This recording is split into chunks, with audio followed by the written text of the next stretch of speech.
ከካናዳ የመጡ አስቸጋሪ የልጅነት ጊዜያት ወደ ሆሊውድ ያደረገው ደፋር ጉዞ የዓለም አቀፍ ኮሜዲ ንጉስነት ዘመን።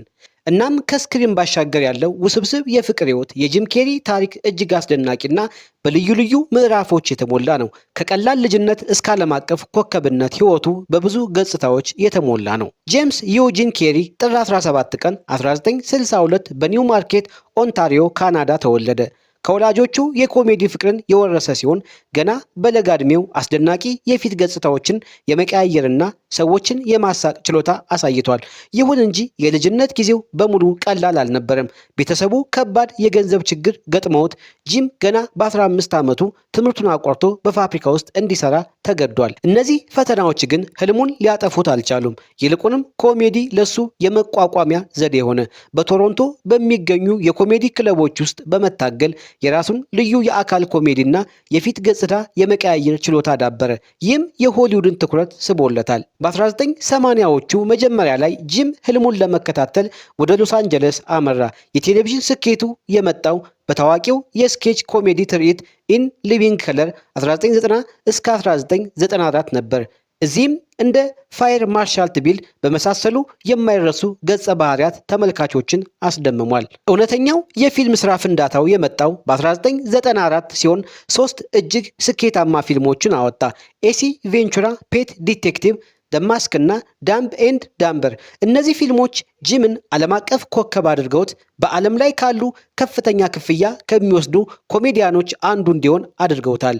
የሱ ልዩ የአካል ኮሜዲና የፊት ገጽታ የመቀያየር ችሎታ የራሱን የማይደገም አሻራ በሆሊውድ ላይ አሳርፏል። ከኮሜዲው ስኬት በኋላ ጂም ኬሪ ወደ ድራማ ዘውግ በመግባትም ተሰጥኦውን አሳይቷል። ዘ ትሩማን ሾው፣ ማን ኦፍ ዘ ሙን እና ኢተርናል ሰንሻይን ኦፍ ደ ስፖትለስ ማይንድ ባሉ ፊልሞች ላይ ባሳየው አስደናቂ ትወና እሱ ቀላል ኮሜዲያን ብቻ ሳይሆን ጥቂት ስሜቶችን መግለጽ የሚችል ድንቅ ተዋናይ መሆኑን አረጋገጠ።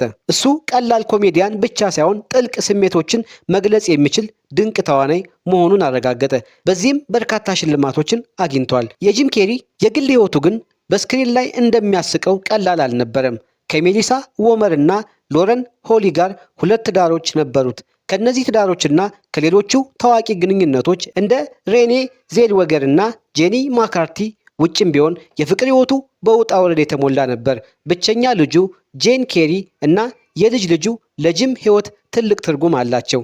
ካትሪና ዋይት ከምትባል የፍቅር አጋሩ ጋር የነበረው አሳዛኝ ፍጻሜ ደግሞ በህይወቱ ውስጥ ከባድ ምዕራፍ ሆኖ አልፏል። ስለዚህም የጂም ኬሪ ህይወት ከካናዳ የመጡ የድህነትና የትግል ዘመናትን አሸንፎ በራሱ ልዩ ኮሜዲያዊ ተሰጥኦ የሆሊውድን ስክሪን የተቆጣጠረ፣ ከኮሜዲ ባሻገርም በጥልቅ ድራማዊና ትወና የተሳተፈና ከስክሪን ጀርባም ውስብስብ የፍቅርና የቤተሰብ ህይወት የገፋ ታሪክ ነው። እሱ ለብዙ ትውልዶች የሳቅ ምንጭ ሆኖ ሲያገለግል በህይወቱ ውስጥም ስፍር ቁጥር የሌላቸውን ስሜቶችና ትምህርቶችን አሳልፏል። ጂም ኬሪ እውነተኛ ታሪክ ነው። በእውነትም የማይረሳ አሻራ ያሳረፈ ስብዕና ያለው ታላቅ ሰው ነው።